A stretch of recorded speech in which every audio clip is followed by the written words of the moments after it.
Sows লেখাপড়া কিছুই শিখলো না। এই, এটা কি তুমি লিখেছো? যে না, আমি তো লেখাপড়াই জানি না। গাঞ্জা খাই কুল পাই না, লেখাপড়া করবো কোন সময়? কে লিখেছে জানো? জানলেও বলবো না। গুপ্ত গুপ্ত কাগজে লিখো না গুপ্ত ছিঁড়ে যাবে, দেয়ালে লিখো না মুছে যাবে, আচ্ছা। খাম্বায় লিখে রাখো সারা জীবন রয়ে যাবে। কি শান্তি! 17 বছর পর গর্ত থেকে বের হইলাম। হায় হায়, এখন মানুষ যদি আমার গুপ্ত কয়, তাই কুত্তাগুলারে শিখাইয়া দেই শিবির গুপ্ত। প্রিয় সংগ্রামী যোদ্ধারা, 17 বছর খাম্বা চুরি করে লন্ডন ছিলাম, এখন হয়তো সবাই গুপ্ত কইবো, তা তোমরাই শিবিরে গুপ্ত বলো। ঠিক আছে বস। 1 মিনিট মিস্টার গুপ্ত। গুপ্ত তোমরা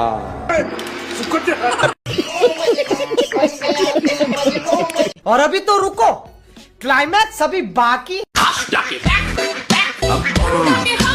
17 বছর গুপ্ত ছিল, 24-এ আইলো শিলং থেকে অনাহারি কুত্ত। কেউ কেউ কইরা অন্যদের আজ তারাই বলে গুপ্ত।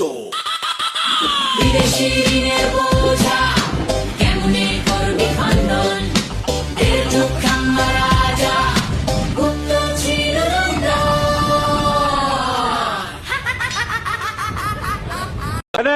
আফসোস লেখাপড়া কিছুই শিখলো না।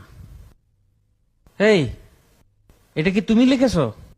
যে না, আমি তো লেখাপড়াই জানি না। গাঞ্জা খাই কুল পাই না, লেখাপড়া করবো কোন সময়? কে লিখেছে জানো? জানলেও বলবো না। গুপ্ত গুপ্ত 1 মিনিট মিস্টার গুপ্ত। গুপ্ত তোমরা